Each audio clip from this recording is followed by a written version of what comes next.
Good afternoon. It is 8 o'clock, 8 p.m. on a Monday night, Eastern Standard Time. And on Facebook and YouTube Live, we do Dialogue with Dozie. And here we are. 3 years in, we do this. And we are so excited that you are here with us tonight for this exciting program. Listen, I have an extraordinary guest tonight. We're going to revisit Dr. King's legacy and see how America looks at it now. Okay, I want to introduce my three guests. So blessed to have them on tonight, and I'm gonna let them introduce themselves and what they do, where they do it. Okay, I'm gonna start with the lady, my cousin, Daisy Taylor Grimes. Miss Daisy, how you doing?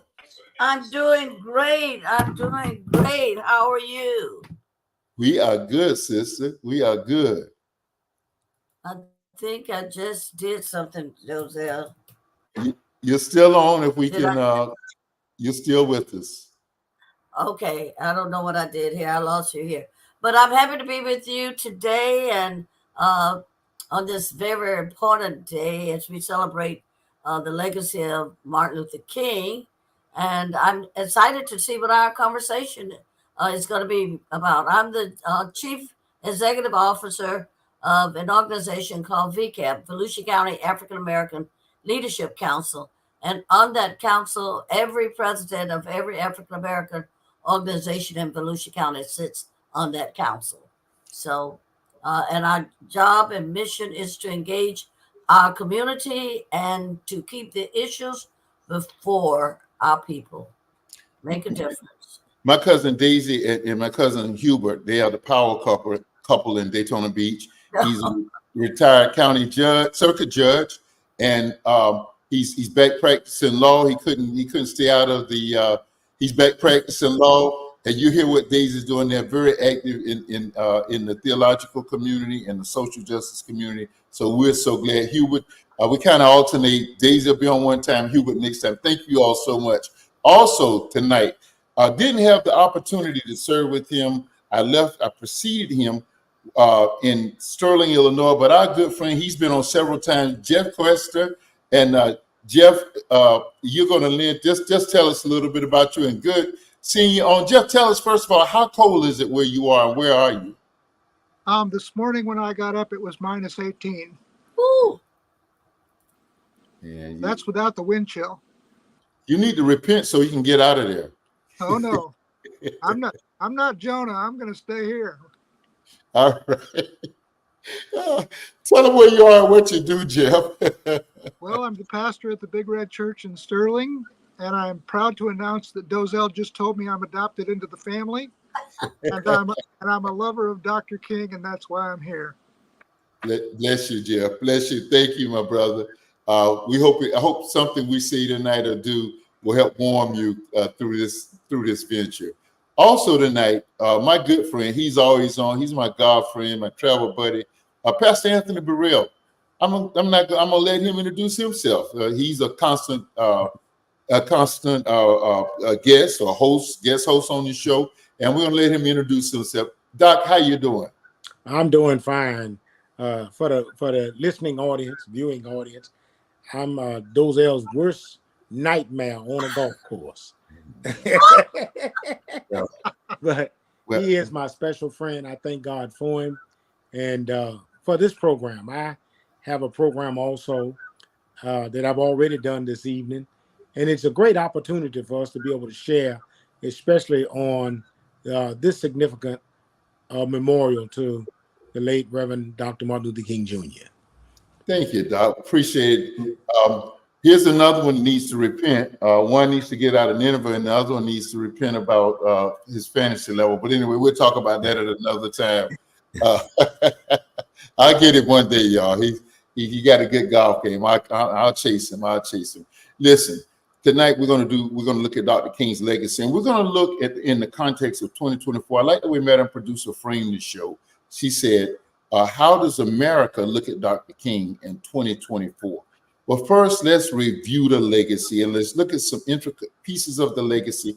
And then at the end, let's bring the scope in and see how this America that has a four-time convicted, twice impeached, twice sued, three-time divorced, presidential candidate who's leading in the polls, probably our primary tonight, and leading in the polls for the November general election.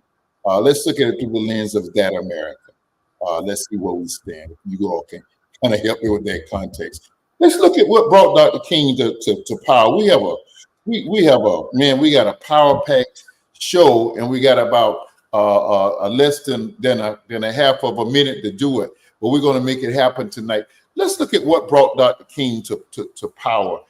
In my research, and some things it should have discussed with us off camera, I didn't know that Dr. King was deeply engaged to a member of the Caucasian. He was engaged to a white sister, and his parents told him he needed to break it off, and his friends advised him to break it off because it would not work in the South where the context of his pastorate and services would take place. But Dr. King was brought to power. Of course, he went on, as you know, and married Coretta and brought her back to the South. He was brought to power by the Montgomery bus boycott. And one of the things I learned is that Rosa Parks was not the first person to break that boycott and violate those Jim Crow laws. There was a 15-year-old sister who did it 6 months before. And so Rosa Parks refused to go to the back of the bus. The then Montgomery Improvement Association came together. Dr. King was new pastor in town, pastor at Dexter Avenue Baptist Church. He was brought together and he was voted upon by the prevailing clergy to lead this movement. And the thought was he was new in town and would receive, because his roots were not as deep in the city, that he would receive lesser repercussions. He and his family would receive lesser repercussions than all of them. And so that's what brought, the history of that, a 385-day boycott, won the rights for blacks to sit wherever they wanted to on the buses in Montgomery. The Montgomery Improvement Association became the Southern Christian Leadership, SCLC. What are some of you all's facts and remembrances on the genesis of Dr. King's social activism? Well, let me share something with you, Dozell, that many may not know. During that time, I was a college student, but I was very involved with the NAACP and the union. And the young man that was very influential and assistant, as you know, AFL-CIO was very involved with the civil rights movement and with this march. But Rosa Parks had been handpicked for this challenge. If you go back and look at the NAACP and all of the historical documents, some written and not written, but she was handpicked because she was well respected, she was grounded, and they knew that they could get the community behind her. She had a good record. Her reputation was well respected, and they felt that they could galvanize the community behind her when she was arrested. There is a book, and I'll get that for you, that was written that does share some of that in there, that Rosa Parks was handpicked for this to do that. And I asked her when she came to Bethune-Cookman, when I was working at Bethune-Cookman, we had her as a guest there to talk with our students. And I did ask that question. And she said that there was much work behind the scenes, and it was nothing that, it was not as we perceived it, that she just got on a bus that day and decided that she was going to do that. But it was a planned situation. So I wanted to just share that because there's so much in our history that has not been told, the whole story. And I think it's important that we know the whole story, especially when we talk about this whole civil rights movement.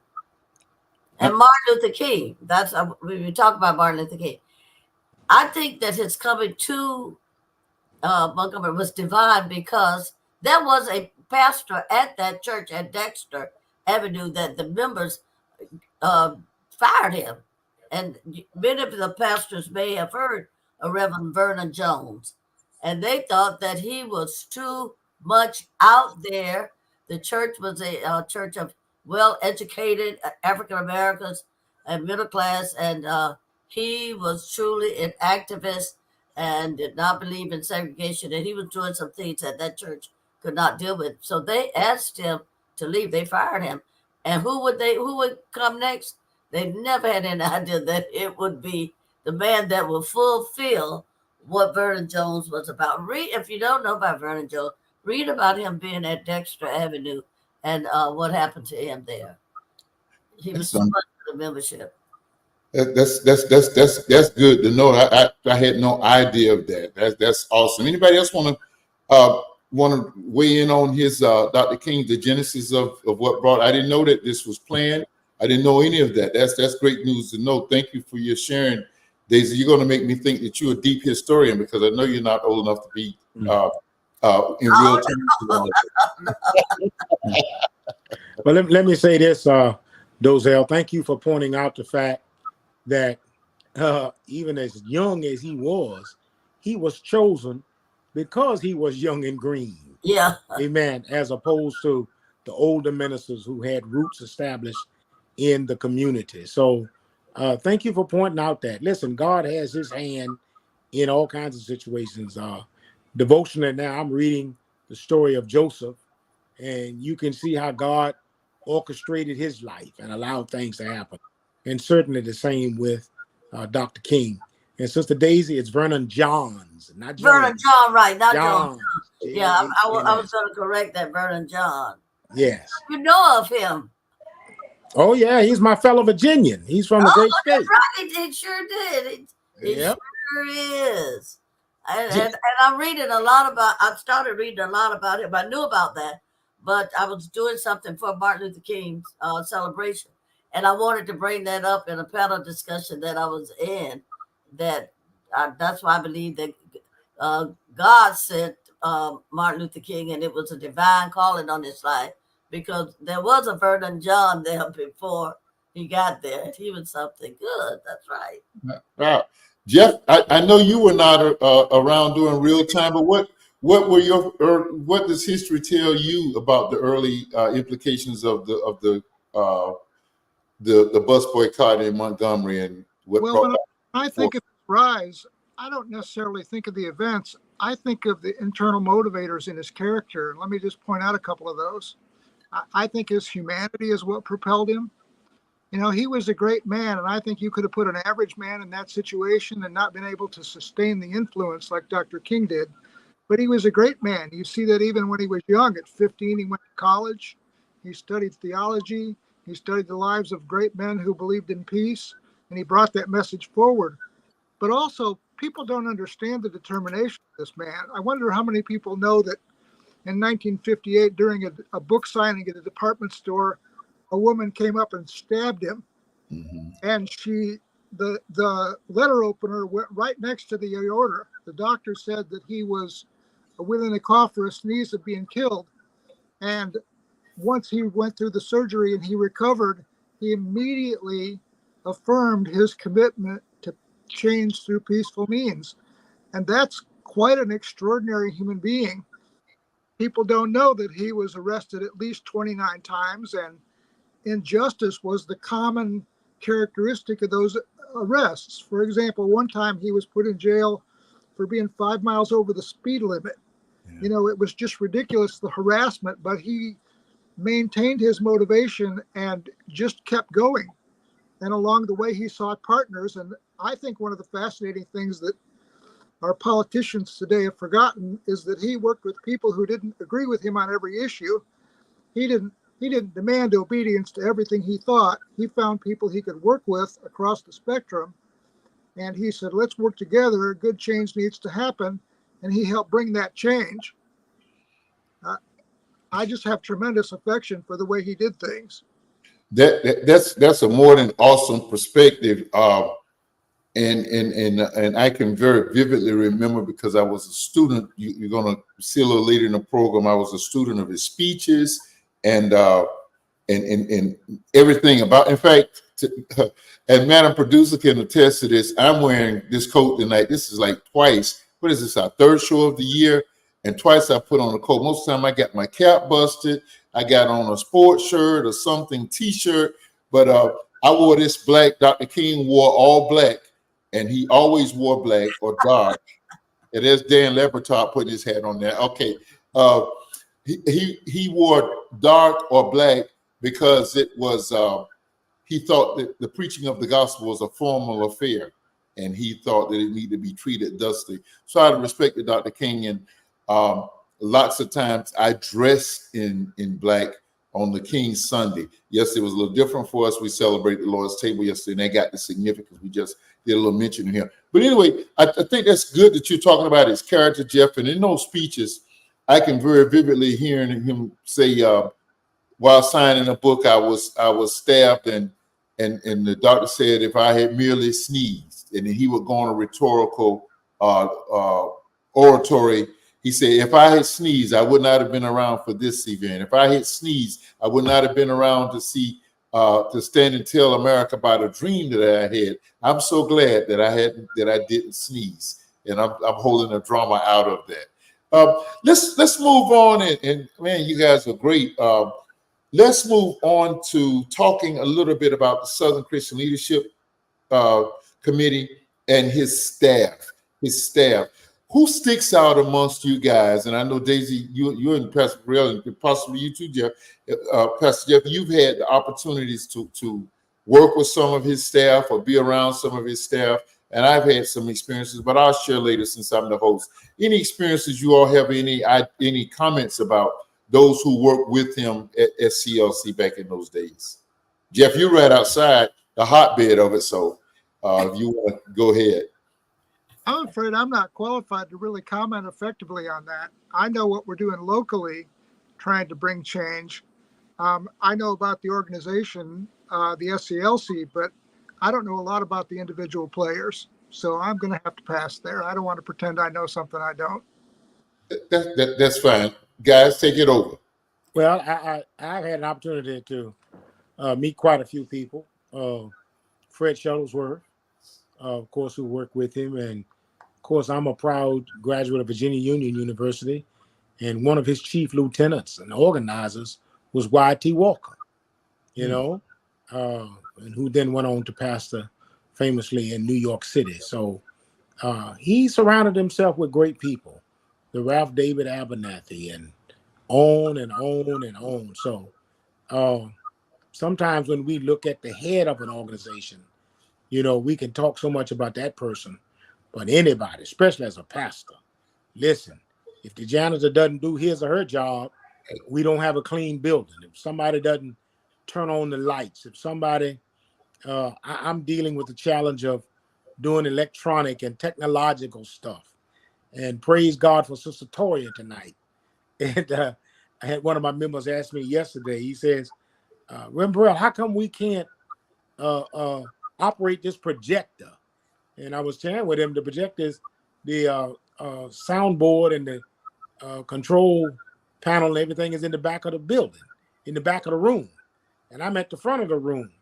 And you soon find out that you move beyond just being a one-man show. So I'm grateful for all of the people that were around Dr. King and helped him to be who he was. Well, speaking of support, Daisy, I'm gonna come right. I'm gonna come right up to you. Let me just say this. Speaking of Y.T. Walker, and you're talking about the team that it makes to make the leader look good or make the leader effective or successful. Y.T. Walker was the organizer for SCLC. He was amongst those with some scholars par excellence, great orators, great preachers, great pastors. But Y.T. Walker was the organizer. Now, don't pat yourself too much on the shoulder because he went to that school in Virginia. Go ahead, Daisy. We're not going to let him talk. That school in Virginia had some great pastors to come out of there. One that I really admire now is Howard John Wesley. But there are so many others. And my former boss is now the president there. So it's an interesting relationship.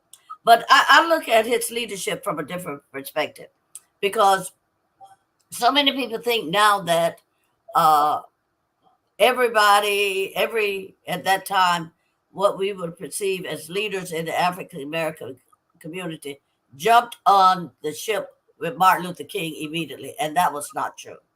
Right. He had his inner circle with Abernathy and Shuttleworth and all of those were there with him. Many of the clergy left him, and we have to admit that. Many of the clergy, there was a great division in the Baptist Association because of Martin Luther King. But young people, you know, they're older now, but you had the Andrew Young, the Julian Bond, the Jackson. So you had that group who really were young lieutenants following him because they believed in him. So though he had that group that was more aligned with him as a clergy, he had a lot of young people who was on the inner circle who supported and was a part of that camp. So I'm glad you mentioned some of those great names. Andrew Young was a two-time mayor of the city of Atlanta, and he ran unsuccessfully. Unsuccessful to gain the position, but successful in the fact, Jesse Jackson would say, caused a lot from the bottom of the boat. A lot, the Atlanta and the Georgia region has become a region that many black and brown people have gained political acumen because of Andrew Young stepping out and running statewide for governor after the 2 successful terms as mayor. He was one of King's lieutenants, as was the lead lieutenant, of course, was Reverend Dr. Ralph David Abernathy, who there was some concerns because later on, near the very end of his life, and you know, journalists will pop in and try to make the most of it. He made some comments to the effect simply that stated the king was human, and the king had not, you know, this image that some had propped up of him was not the real king, but the real king was flesh and blood like you and I, and made mistakes. And boy, was he challenged in our community, and he basically won reconciliation from the black community just prior to his passing. And I thank God that he got to see that because he was so candid about the relationship. Some things maybe should not have gotten out because it would be as it was, blown out of proportion, taken out of context. Nothing could diminish the work that this man had done as a drum major for justice. You talk about Wyatt T. Walker. You talk about Julian Bond. Had an opportunity at Bethune-Cookman to over in Rollins College to hear him speak. And Dr. Burrell, actually, if you remember when Fred Shuttlesworth came to that seminary in Louisville, Kentucky, it was designated to go to the airport and pick him up and introduce him.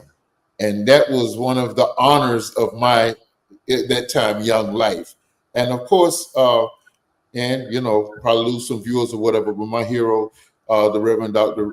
Jesse Louis Jackson, who took the mantle, who started out simply as a leading civil rights boycotts there at in Greensboro at North Carolina A&T at the lunch counters, and ended up being a part of the movement, and was actually left in Chicago to lead the outreach arm there at that time, which was called Operation Breadbasket, which Reverend Jackson took on and became Operation Push, which was People United to Save Humanity, and then it became the Rainbow Push Coalition.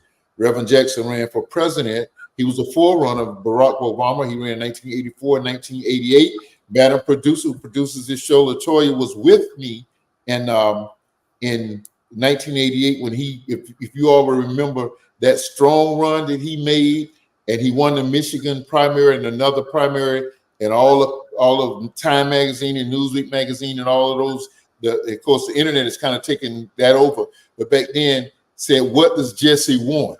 And he says, "I want to be president. That's what I want." He ended up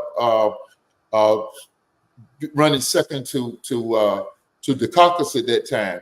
But Madam Producer was with us there in Louisville when we did at First Gethsemane Church, if I'm not mistaken, Pastor Burrell, your church, when he did the rally.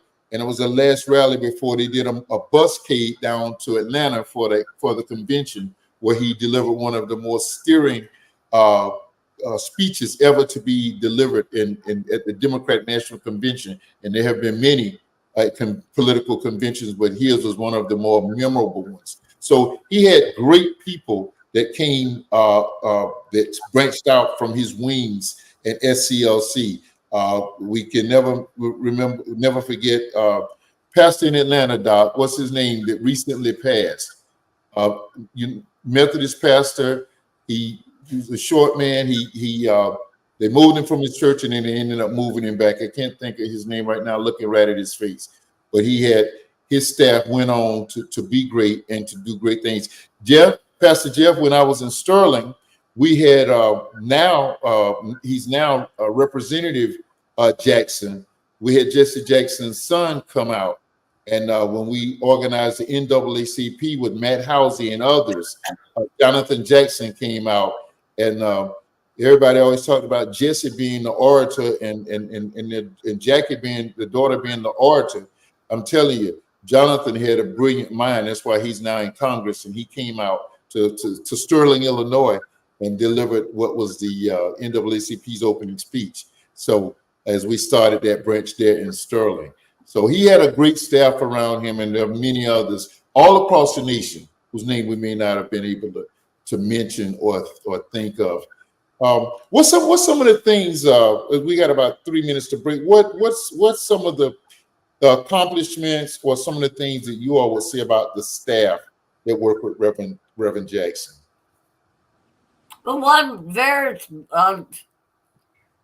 even tonight is saying it. We did not mention those women. There were many women involved with this movement that were behind the scene, and they get very little credit, but there were many behind the scenes. So I just want to point that out.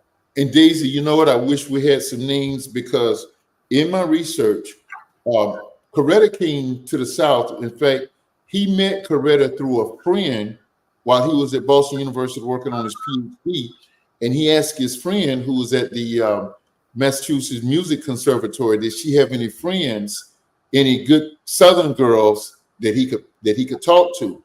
And he ended up with Coretta, and once they married and she came south, she had a whole lot to contribute to the movement, but he specifically wanted her in the back burner, serving as a housewife and a support person to him. And we have to remember just how far, when we think of mayors of Atlanta, not public defender, the prosecutor of Atlanta, who now has the 45th president under indictment. When we think of people like that, those positions were nowhere to be thought of across it, not even color lines. Women, period. In fact, women were just voting, just beginning to really vote and be taken seriously as an electorate, person of the electorate. So thank you for bringing that point up. But one thing I'll mention to you all that you know, and she was very involved and she's been noted, and that's Diane Nash. Diane Nash. Look her up. She was really one of the ones with King very early. She was a young college student when she started out. Okay. So I think we fully understand that to be effective, you got to have good people around you. And from all our recollections and our memory, our recollections and our research kind of proves that we have had, Dr. King had great people around. We're going to go to break and have a short conversation with Madam Producer, then Pastor Burrell has a treat for us.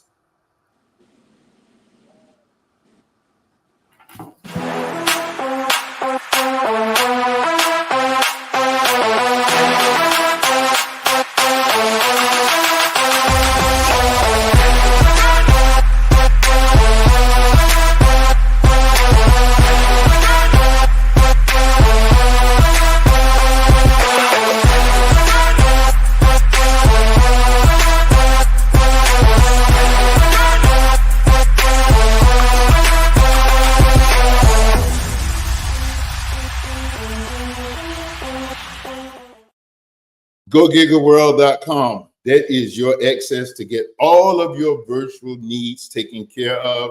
GoGigaWorld.com. It says it's all. You saw the video. They got you covered. Hit your boy up. I can tell you all that they can do for you. Or why don't you just go online and chat with them yourself? GoGigaWorld.com. We're grateful to be affiliated with them. I'm asking Madam Producer, who most of you all know is our oldest offspring, Miss Latoya Glenn. And we're going to talk before we go off tonight about the King holiday. But I think, Toya, you guys, well, you and your sisters, year apart, were what, 5 and 6 maybe at that point in 86, the first King holiday. What's some of your memories of that first King holiday? What do we require of you? Hey there, Dozie Land. Can you hear me? We got you. Okay, fantastic. So I was definitely a jit. So I recall just watching TV, watching a whole bunch of different programming related to Dr. Martin Luther King. We're going to talk about that a little bit further. You remember the parades? You remember all of the video of him? Was that your first introduction to Dr. King, or had you heard your daddy imitating his speeches or anything along the way prior to that? It definitely was not my first introduction. You have many books, you have tapes. I heard it, and if I can recall, I do believe my grandmother telling me you were the child at church that did the Dr. Martin Luther King speech at church. So definitely knew about him prior. So we moved on to Sterling, which was a little bit of a different society that was kind of devoid of people of color. Was there much orientation to Dr. King? Was there much teaching? That was the holiday. I mean, I know there was no school those days, but what were your impressions there? And even when you moved to South Florida about Dr. King? His name was mentioned in school, but it wasn't a whole lot of teaching. I'm grateful for the Macedonia Baptist Church because we watched a whole lot of Eyes on the Prize and learned all about Dr. Martin Luther King and the Civil Rights Movement for sure. So it was mostly church. Church is where we really learn Blackness and the historical content and all the wonderful things Black folks have done for this country, in this country. If you all only knew, this was like pulling teeth from a rhinoceros, getting Madam Producer even to come on audio. Thank you, baby. Appreciate you. Bless. Bless you, baby. Okay, so Pastor Burrell is going to set the context for Dr. King's social justice ministry. He has some excerpts from the letter to a Birmingham jail, and we're going to talk about the implications of that. That's along the journey of his activism. Well, let me say this, Pastor Dozell. I used to every year make sure I read this letter to Birmingham jail, and I haven't done it the last 2 or 3 years, but the Lord just had me to revisit it today. And one of the things I think people need to understand that while incarcerated, he didn't have access to paper and everything, and a lot of this was written on toilet paper. Yes, sir. Just think of that. Just think of that. And the thing that so impresses me, being a seminarian, as are you, and I'm pretty sure Brother Jeff, we learned a lot of stuff for the test. Amen. No. This man sitting in a jail cell didn't have access to a theological library. And when he starts quoting Paul Tillich and Martin Buber, Reinhold Niebuhr, and I mean, you're just like, wow, you're blown away that he was able, and he just had such a way with words. Let me read, not talk. Dr. King says, we know through painful experience that freedom is never voluntarily given by the oppressor. It must be demanded by the oppressed. Frankly, I've never yet engaged in a direct action movement that was well timed according to the timetable of those who have not suffered unduly from the disease of segregation. For years now, I've heard the words wait. It rings in the ear of every Negro with a piercing familiarity. This wait has almost always meant never. It has been a tranquilizing thalidomide, relieving the emotional stress for a moment, only to give birth to an ill-formed infant of frustration. We must come to see with the distinguished jurist of yesterday that justice too long delayed is justice denied. We've waited more than 340 years for our constitutional and God-given rights. The nations of Asia and Africa are moving with jet-like speed toward the goal of political independence, and we still creep at horse and buggy pace toward the gaining of a cup of coffee at a lunch counter. I guess it is easy for those who've never felt the stinging dart of segregation to say, wait. But when you've seen your vicious mobs lynch your mothers and fathers at will and drown your brothers and sisters at whim, when you've seen hate-filled policemen curse, kick, brutalize, and even kill young black brothers and sisters with impunity, when you see the vast majority of your 20 million Negro brothers and sisters smothering in an airtight cage of poverty in the midst of an affluent society, when you suddenly find your tongue twisted and your speech stammering as you seek to explain to your 6-year-old daughter why she can't go to the public amusement park that has just been advertised on television, and see tears welling up in her little eyes when she is told that Funtown is closed to colored children, and see the depressing clouds of inferiority begin to form in her little mental sky, and see her begin to distort her little personality by unconsciously developing a bitterness toward white people. When you have to concoct an answer for the 5-year-old son asking in agonizing pathos, Daddy, why do white people treat colored people so mean? When you take a cross-country drive and find it necessary to sleep night after night in the uncomfortable corners of your automobile because no motel will accept you. When you are humiliated day in and day out by nagging signs that read white and colored. When your first name becomes nigger and your middle name becomes boy, however old you are, and your last name becomes John. And when your wife and your mother are never given the respected title Mrs. When you're harried by day and haunted by night by the fact that you are a Negro, living constantly at tiptoe stance, never quite knowing what to expect next, and plagued with inner fears and outer resentments, when you're forever fighting a degenerating sense of nobodiness, then you will understand why we find it difficult to wait. There comes a time when the cup of endurance runs over, and men are no longer willing to be plunged into an abyss of injustice where they experience the blackness of corroding despair. I hope, sirs, you can understand our legitimate and unavoidable impatience. Guys, what are your impressions of that? Wish I could apologize for the whole culture that allowed that. It's an outrage. God made us all in his image. We're not different. It's a moral offense. It's a stain on our country that it happened at all. Now, Jeff, I'm going to ask you about that a little later. Just let's remember that. And we'll talk about that. We got about 8 minutes. We're going to talk about that at the latter of those 8 minutes. Daisy, what's your impressions? My impression is that that's one of, to me, one of the most powerful messages that he's ever given. But you know what concerns me? You can change that date, and much of what he was saying then is relevant now. We are in the same fight now, and there is a strong desire in this country to even take us back. And I don't know if my people really understand that that is what's going on. Let's pick that up and let's say that for the last segment. Pastor, you read it. What's your Well, the thing that gets me, Dozell, we reside here in the Sunshine State of Florida, and of course, we are home to Disney World. We are home to Busch Gardens, and I mean, so many people make such a big deal out of being able to go to an amusement park. But my goodness, he talked about what it was like 40 years ago. You know what I'm saying? No, 60 years ago. Yeah, 60 years ago.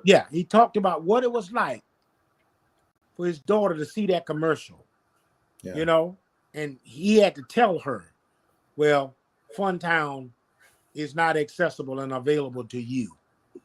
Boy, wow. And you know what? I say this, and I'll be quiet. You don't give a Baptist preacher a microphone. The way our parents raised us, and they did their best to shield us from all of this foolishness that was going on around us. Yeah. They were a covering. They were a covering. You know what I'm saying? Boy, I tell you, they were nothing short of geniuses for the things that they did for us and helped us to navigate and negotiate the minefields of racism, prejudice, and discrimination and bigotry. Daisy is well. Actually, Daisy and Jeff have just given great insight, and we're gonna conclude with that in just a second. But but let me say something. Piggyback on Pastor Burrell statement, how our parents had to do it. But you know, parents are having to do it now today because little kids in school that I approach, because you know how involved I am with the system here, we got to tell them why they vote on keeping African American history out, why they banning books that deal with blackness and all of that. We have to tell that to kids today. Parents have to, you know, so that's why I said we're still going through this. So that's basically how we're going to conclude this in just a second, looking at where we are today in context of Dr. King's legacy. I want to just a few notes about that. The language was pivotal.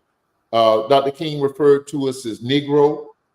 The only way we refer to that now is we refer to us amongst ourselves. I can hear Pastor Burrell telling me, Negro, hurry up and get here so I can get this butt beaten on this golf course. That's the way we got to do that now. We jokingly call each other, but colored. Those were the things. And he used Jeff. He used what you and I have been trained, and we've been trained. We don't use sexist language. He talked about mankind. He talked about man, known to man. Now we say known to humans. Those are the kind of things that you talk about 60 years later. And wow, Funtown. I heard you talk about Disney World. It was Funtown there back then. Wow, just looking back. Want to rush on because we got a hard time facing this timeline. I want to talk a little bit about rush on to the assassination. Jeff, do you have any remembrance of April the 4th, 1968? Oh, yes, absolutely I do, because it was really a shattering of innocence. Wow. I was raised in a sundown city, and I didn't understand what that was. My family was not racist in their expressions, and my dad sat at the table one night before the assassination and said, that man needs to be careful. Somebody's going to hurt him. And I thought, why in the world would anybody do that? I didn't know it didn't register with me that you were black. So when there was talk of hurting him or killing him, I didn't understand that. And when he was killed, it just kind of took the sense of safety away. And I was 12, almost 12, and it was really changing. I was almost 9, Dozell, and man, I tell you, Jeff, it's ironic. I think 10 or 15 minutes before we got word that he had been assassinated, my mother said the exact same thing to me. Wow. She said he needs to go and not like we tell little children now, you better go set yourself down, but she says he needs to step back. He needs to take it easy. There was that sense of foreboding that understood that there were those who did not like what he was doing, you know, and for my mom to say that, and you know, we had the trusted voice way back then of Walter Cronkite. Yeah. And for him to come on and announce that Dr. King had been assassinated, it was like there was such a feeling of emptiness, of blankness. You just didn't know what to feel. Yeah. Daisy? Well, I was in college when it happened. So been kind of lost when you said you're 9 years old, 6, all that. But it was a sense of loss of hope for us as college students. And all of you you remember there was a mass rioting started immediately afterwards. So I can tell you what I remember. Richard V. Moore, who was our president, Dr. Moore. that's right, called all the students in. And he said, y'all are not going to burn down Daytona. You are going home. You are going home.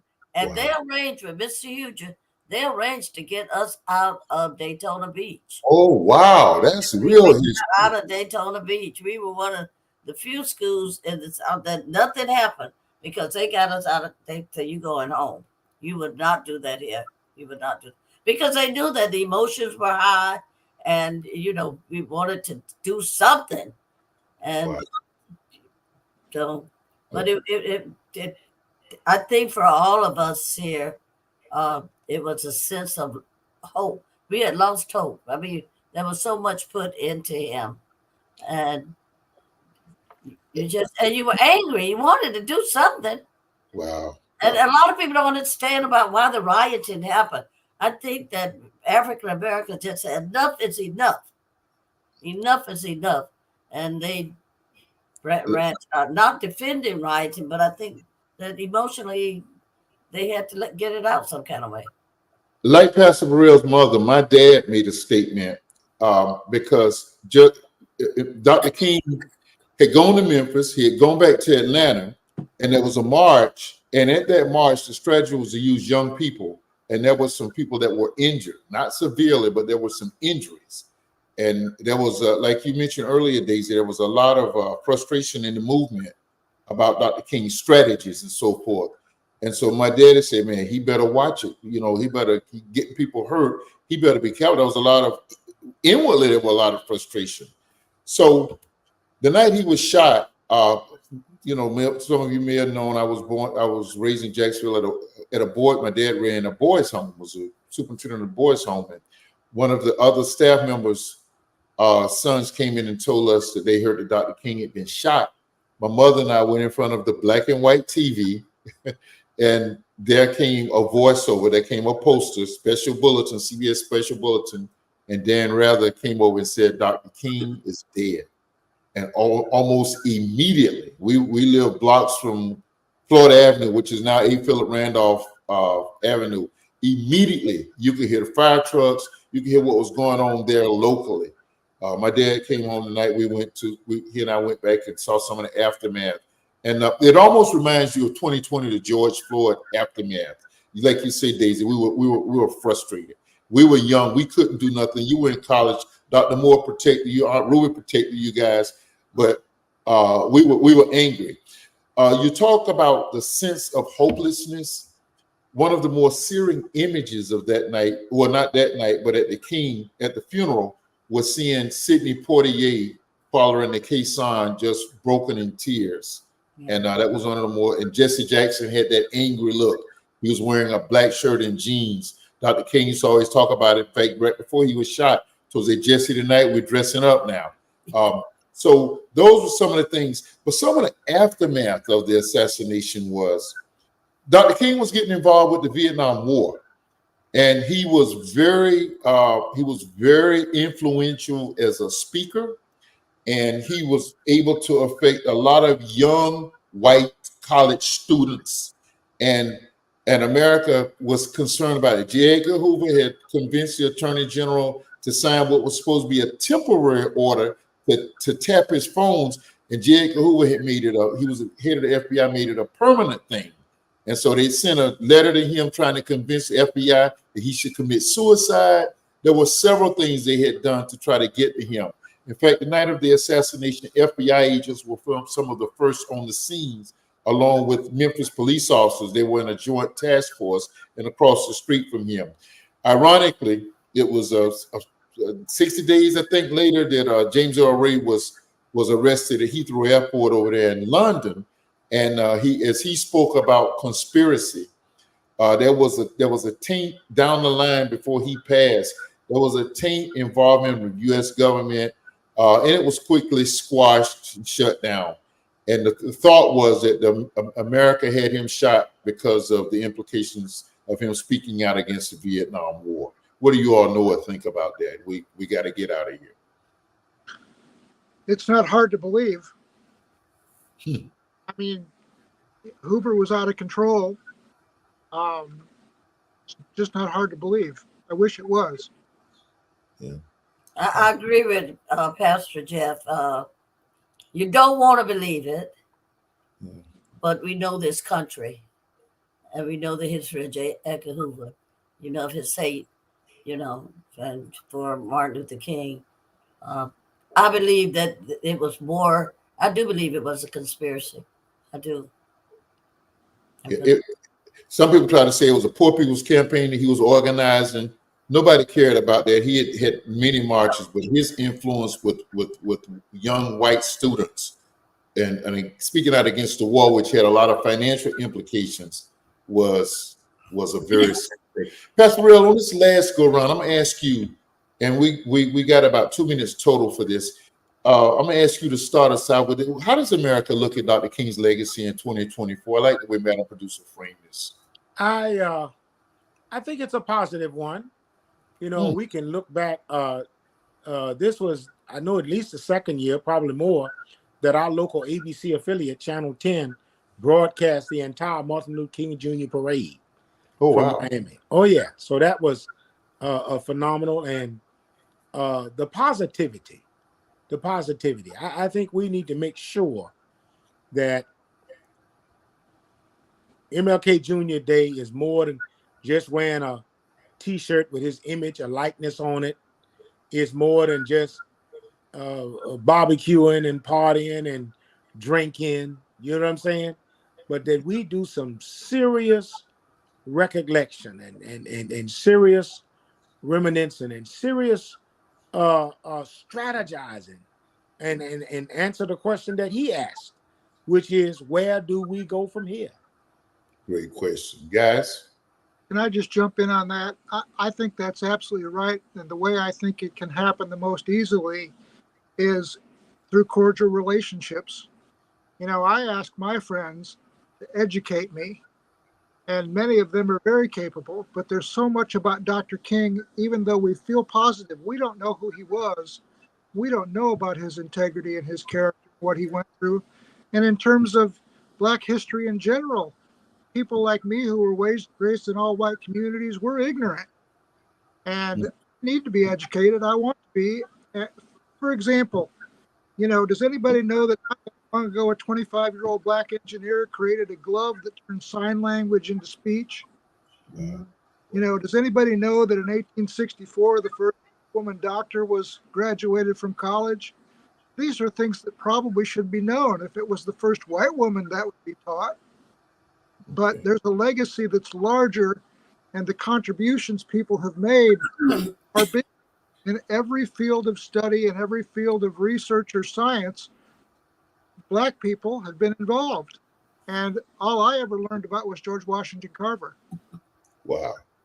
Sister Daisy, we got about 45 seconds. 4 or 5 seconds. I think Martin Luther King, I would tell you what I think he would say now. Why?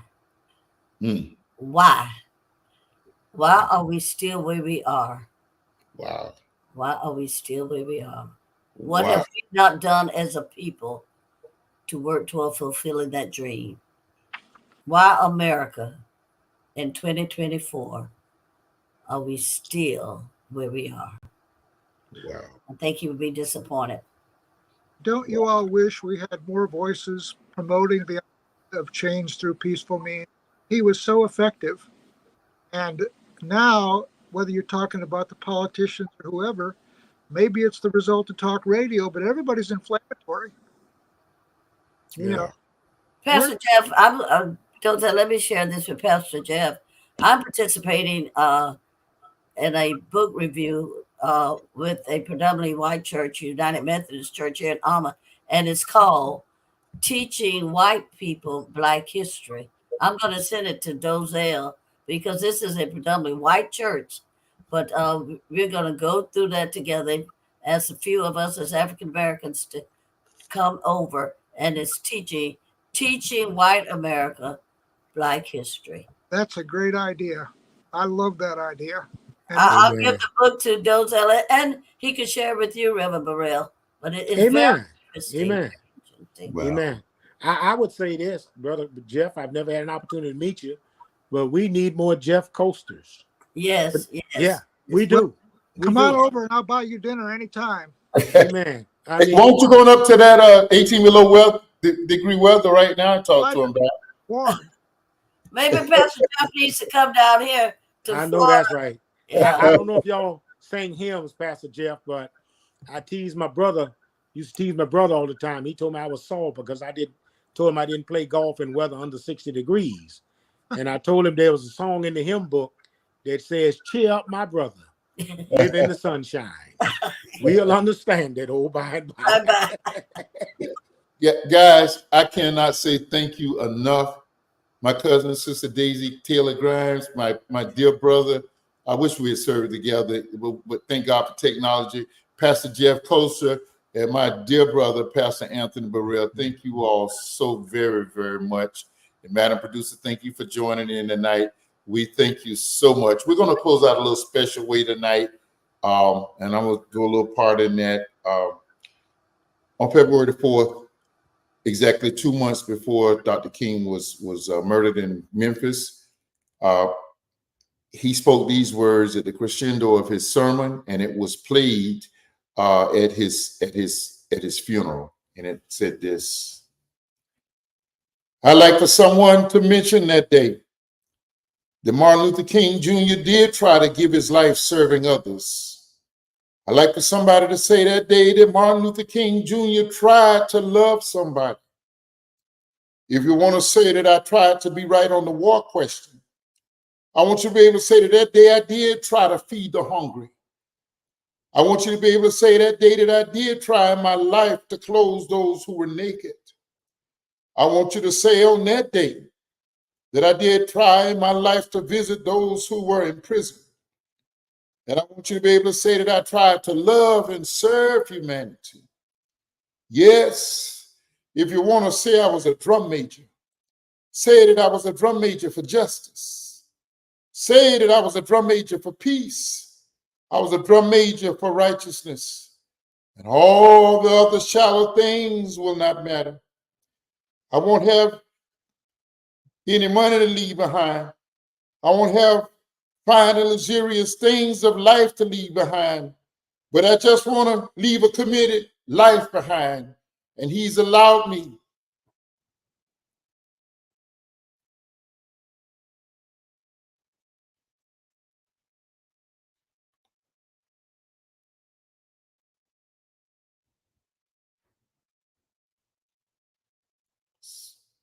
song.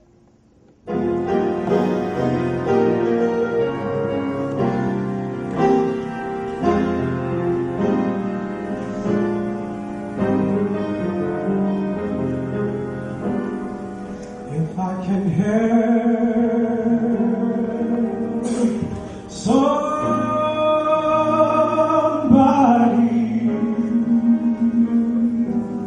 as I pass along, if I can cheer somebody with a word or a song, if I can show somebody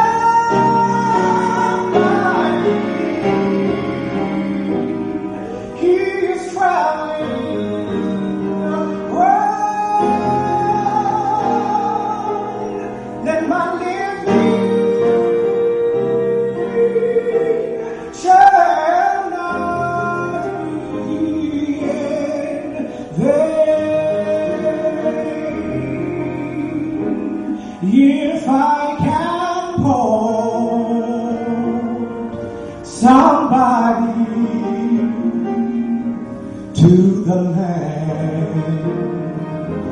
lamb once slain. If I can tell somebody that it rolled